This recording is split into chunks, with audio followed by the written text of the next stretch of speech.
Labą dieną, ponai. Mane turbūt pažįsta iš mano ankstesnių laidų, aš esu gerbiamas Alfredas Bobuliauskas. Su manimi šiandien po istorijos slėpiniu su jumis vedžios mano asistentas, kurį irgi jau pažįstate, Martynas Vilnonis. Taip, tas pats. Taigi šiandien mes esame Islandijos istorinėme mieste vadiname Blondos. Jis vadinamas todėl, nes 1432 metais čia kažkas įvyko. Tiksliai nežinau kas. Žinau, bet gal jums šito šiandien nepasakosiu, nes tai jau visai kita istorija. Šiandien aš norėčiau jums pasakoti apie fenomeną. Labai neįsivaizduoju, kodėl čia šitas paminklas yra pastatytas, tačiau jūs to jau jį pamatysite, štai jis. Tai yra paminklas, kurį tikriausiai visi pažįstate iš tokių įvykių kaip Antrasis pasaulinis karas, didysis 30 metų valymas. Tai taip yra, tai yra Josifas Stalinas.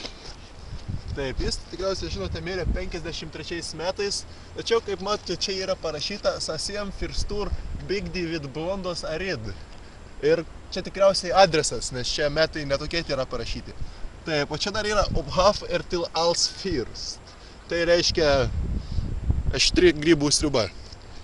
Žinau, čia galbūt buvo Stalino mėgstamiausias patiekalas, šito dar nesame nustatę, tačiau manau, parvažiavus Lietuvą reikės pasirausti mūsų Debiliškių kaimo kultūros namų archyvuose slaptose. Manau, ten tikrai tai bus parašyta. Taip, ką dar galėtumėte papasakoti apie šitą paminklą? Tai gal apeinam aplinkui jį, manau, kad mūsų gerbėmieji žiūrovai viską geriau matytų. Štai kaip matote, kita pusė jo taip pat yra visiškai identiška šiai pusėje.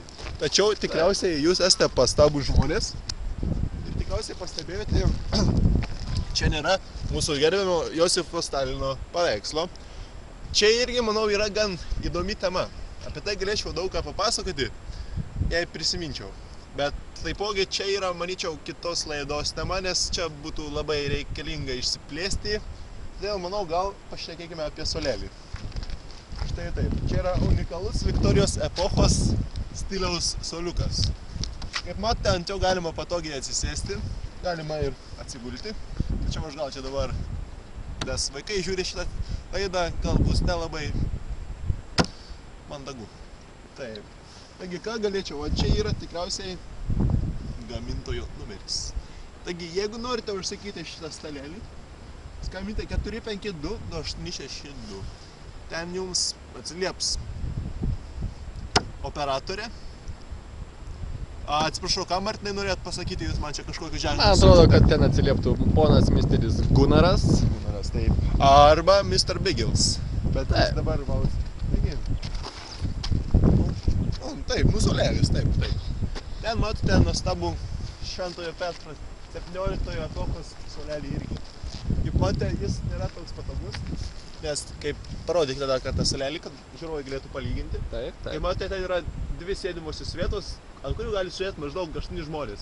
Jeigu tai būtų kokia stora Islandija, tai, manau, būtų 2 pakankama. O šitas yra gal labiau tinkamas apžiūrėti visai šitai nuostabiai upei, kuri matote kaip įteka į vandenyną. Dar tiksliai nesame nustatę, ar ten Arktės vandenynas ar Atlanto, bet aš manyčiau, kad ten yra Arktės vandenynas. Iš šitų kalnų, manau, taip. Nes ten, manau, yra Džomolungma. Taip.